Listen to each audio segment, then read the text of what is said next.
Now that you've created your first classroom, it's time to add an assignment. To add a new assignment to Google Classroom, what you want to do is begin on your classroom's home screen as shown here. As a teacher, you see things slightly differently than the students will. Students will see the sample assignment here, plus any assignments that were previously created below it. As teacher, you have the added option of this area above that allows you to create an assignment. So I'm going to click on Assignment to create it.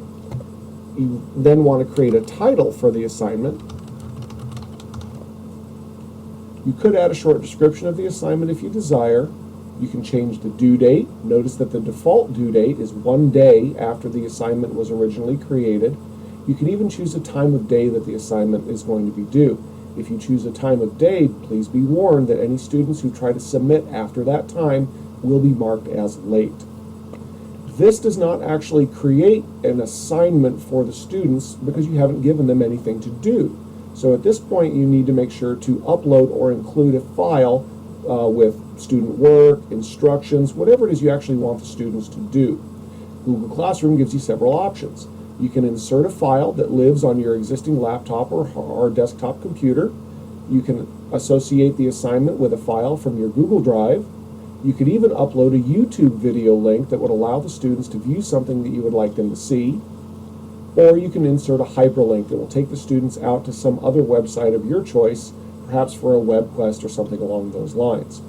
For purposes of this demo, I'm going to associate a file from my Google Drive. We're going to want the kids to work with this particular Google Slides presentation, so we will add it. At this point, you might notice that there is a new area over here on the right-hand side, choosing what kind of share permissions you want with your document. There are 3 share permissions that Google Classroom currently allows you to do. Students can view the file. Students will be able to see the presentation, but will not be able to interact with it in a way that will allow them to edit. If the student needs to edit whatever it is you want them to be working on, they will need to create their own copy of the original file. They will then be the owners of the new copy, and they can then work with it as individuals. Students can edit file will open edit access to every single student in your classroom. I do not recommend this option. This gives students the opportunity to mess with whatever it is you have uploaded, and it will be potentially very difficult for you to fix anything that they mess up later on.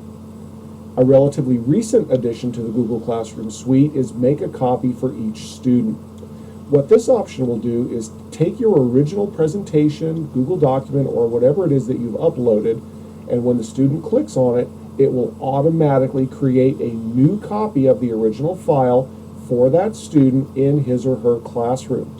The student will be the owner of the new document and will be able to make whatever edit changes he or she needs to in order to complete your assignment.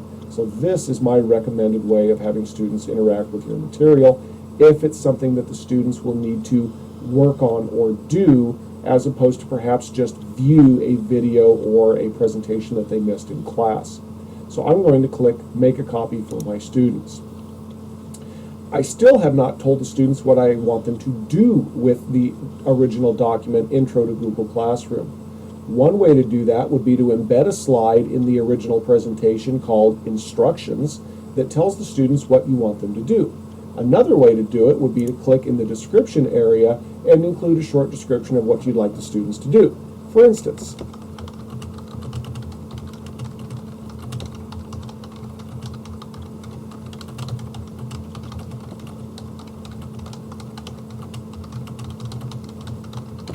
there. At that point, you're ready to make your assignment. Click on the blue button for Make Assignment, and you are done. I hope you've enjoyed this mini tutorial.